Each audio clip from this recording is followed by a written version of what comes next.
just was out of the service. And it was in New Jersey, and a friend of mine, he wanted to go and hike the Appalachian Trail. He wanted to pick it up at the New Jersey, Pennsylvania, New York border where they all come together. And it's beautiful. It's mountains, the Appalachian Mountains, and it's just beautiful. But Mother Nature is harsh and unforgiving. So I was ready for anything. Just out of service. Right, sure. Point me in the Ready right to take direction. on the world, right. We'll have fun. So we had to hitchhike 90 miles up to the trailhead where we were going to start our journey. It was going to be like a 5-day journey. So we get up there, and it's late April, almost early May. And we're a day and a half out on the trail. We stopped at the ranger's office before we hit the trail. Try to get weather reports. No weather reports. Nothing that's happening right now. But sure looks awful gray outside, Okay, maybe it rains.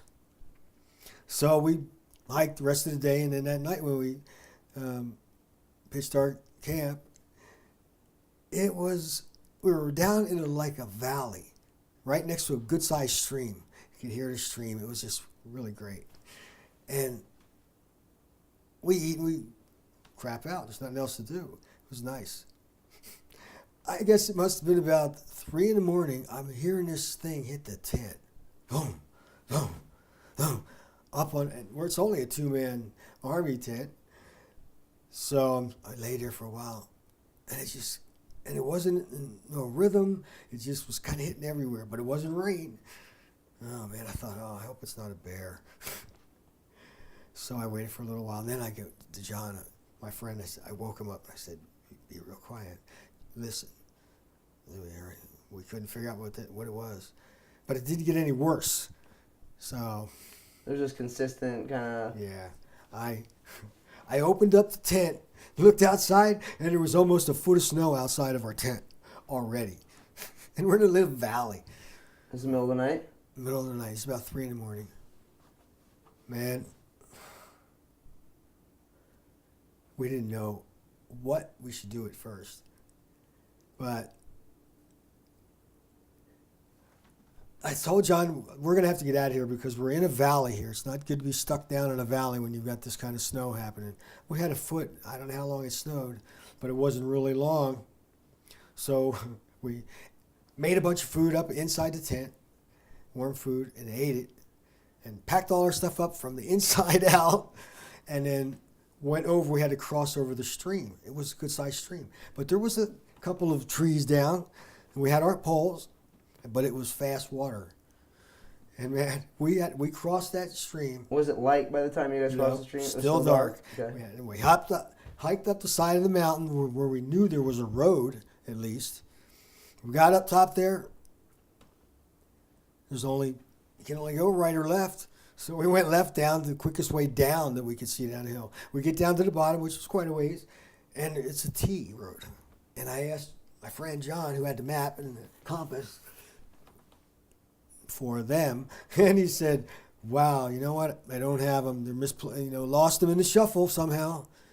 Another one. No weather report. Now we've got a snowstorm heavy on us, and this was heavy snow. We walked for a long time till it finally started to get light. And on the side of the road, there was this little tiny building. I mean, it was something you might put one small tractor in for a farmer. And there was no farmhouses anywhere around. So we walked into this, get out of the snow for a minute. We were just drenched. And no foul weather equipment. It's the end of April, beginning of May. We're not going to get caught in a snowstorm. So foul weather gear was pretty much non-existent. We had the tent, which was already so heavy with the snow that it had on it. But it was my dad's tent, and I wasn't leaving it. So we went into this building, and my friend took off his pack and laid it down. And before his head hit the pack, he was snoring. Actually snoring. He was ready to go into shock. I mean, he could not do anything. He was past shivering. He was feeling warm, like it's okay to go to sleep. So like hypothermia status, like he was right at that door. And I just grabbed my food and I started eating everything I had because food is energy and that'll help you get warm. So I did all that, and finally I knew if I kept saying, you got to get up, he wouldn't get up. Finally I said, okay, man, look, this is my last granola bar. I'm leaving. How long were you guys there? Oh, we were there for about 20 minutes. Oh, that's it? Yeah. And it was still snowing a little bit. It was starting to lighten up the snow, but it was still just after light. So it kept snowing like just a moderate amount then. So You we told started. him, we got to go. I So said, we're yeah, not. yeah, that's the only thing that got him up. I told him I was going to leave you if you don't get up. And when I got up, put my pack on, and opened the door, he got up. His eyes weren't even open. He was literally out on his feet. So we got outside the building, and we started walking the direction we knew where we came from, where we were at the ranger station. So we're walking and walking. After a while, I had both packs, the tent, and my friend, and 2 hiking poles in the other hand. And I never felt I wasn't going to make it. But I did know that this is way past anything, any normal type survival situation. I know. And I heard a car. And coming around through this wooded road, here comes this car. And I stood right in the middle of the road. My friend's hanging on me. I've got all this other stuff hanging on me. And this car's coming right in the middle of the road. And I went like this. And it was the girl from the ranger station where we had seen her the day before. And man, she just, she got us to the ranger station. We went to sleep. We still had to hike 90 miles home. From the ranger station? From the ranger station. But you guys got to refresh? No, we didn't refresh. Whatever food we had was what we had. What we had is what we had. Nobody had extra anything. And there was other people there that got caught in the storm too. So it wasn't, there was a lot of people caught off guard, not just us. You get to rest for a little bit though. In a We ranger got to lay down on the floor for a little while and put our heads on our packs. But I knew I couldn't allow that for very long because he just would have not. It would have been a day before he would have been able to get up once he got lost in the too deep of a sleep.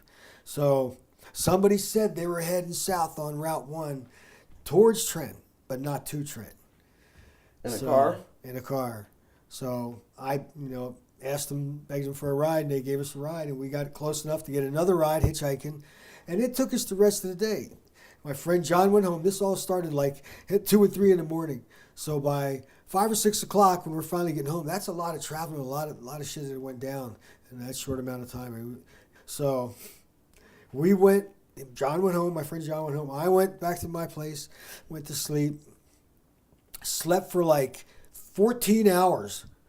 Woke up, my skin was peeling off my face because we were walking into the snow for a while. And it just freezes your top layer of skin. Got up, went over to my friend John's house. As soon as I knocked on the door and his mother came to the door, she came out crying and started hugging me. Oh, thank God you saved John. Thank you, thank you. Because he had told her what happened and what really went down. I didn't tell my mom and dad for years. I just didn't think, they needed to know. But then I finally told my dad when you were a kid and we were visiting. And he's just shaking his head at me like, why did you carry the tent? I said, it was simple. It was your tent, and I wasn't leaving it. I wasn't going to come home and say, I borrowed your tent, and I lost it. I don't think so. Right. So it was your tent, Dad. It wasn't make or break by the tent, I don't think. Well, because we're here.